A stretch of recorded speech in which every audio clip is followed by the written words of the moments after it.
Hello everyone, welcome back to Area Blog once again. So we learn how constructor initialize object. But what happens when an object is no longer needed, right? That's where the structure comes in.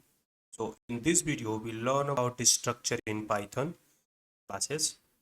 So let's first create a file that's a this structure, or we can simply set the dst.c.py, right? So that is the structure.py. So the question is, what is a destructure? So a destructure is a special method called del that is automatically invoked when an object is about to destroy, right?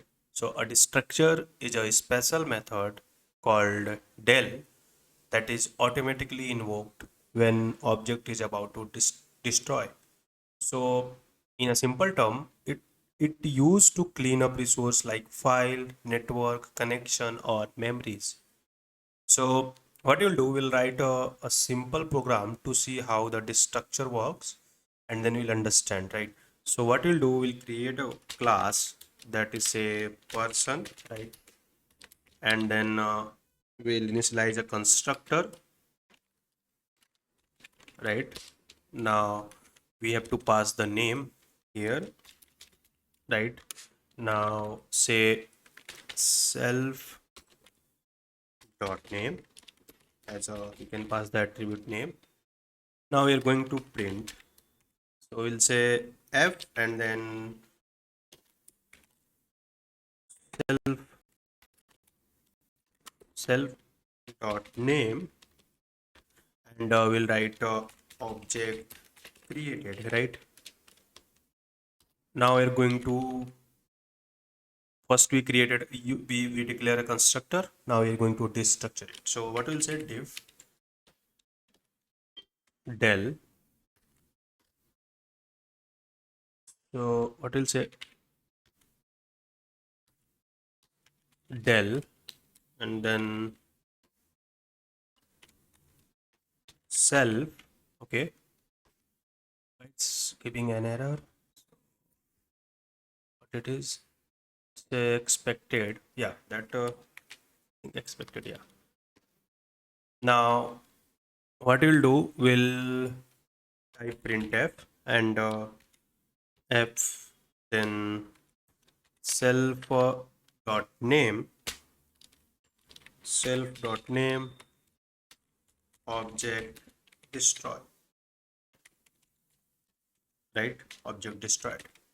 And what we'll do, we'll come here again and we'll create object. So we'll say person one equals to, that is person, we'll say array block, right? So we'll say array block, right? Now we are going to say del person one, and we are going to print end program, right? So what it does, we created a class, we created a constructor, and we created a destructure, right? And we created an object that is going to say array block whenever the constructor is created. So it's a object created, so it's a array block object is created. And when it comes to the destructure, it is going to say array block object destroyed, right? So let's run it and see what it give to us, right? So we'll say this.page, say it's a array block object is created, as it goes inside this, and it's a first created array block object is created. Now it's a second, say that is we are calling del person one, right? So it's a array block object destroy, right? Now the third line is end of program that you have put it inside the print. So this structure is called when the object is deleted, or when the program ends, right? There is a one more thing to keep in mind, that is automatic garbage collection. So Python automatically delete object when there are no reference to them. So thanks to its garbage collector, but you can define del, like you can define like this to perform custom cleanup task, right? Now the question is when to use constructor. So first thing is closing files on network connection. So whenever you want to close a file or whenever you want to close a network connection, you can use this structure, right? Now second thing is when you whenever you want to releasing resource before an object is destroyed, right? So suppose you want to release some kind of file or some kind of text before object is destroyed, so you can use the structure. Now cleaning up temporary data or logging object deletion, you can use this structure, right? So the key point to remember, you create a structure using the del, this one, right? And it called automatically when object is deleted, right? And it rarely needed in Python due to garbage collection, but useful for resource cleanup. So if you will not use this, Python will automatically clean because there is a garbage collection in Python.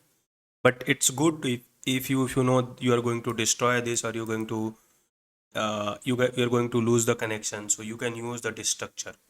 So today we learn about the structure in Python, how the del cleanup resource when this cleanup resources when objects are destroyed, right?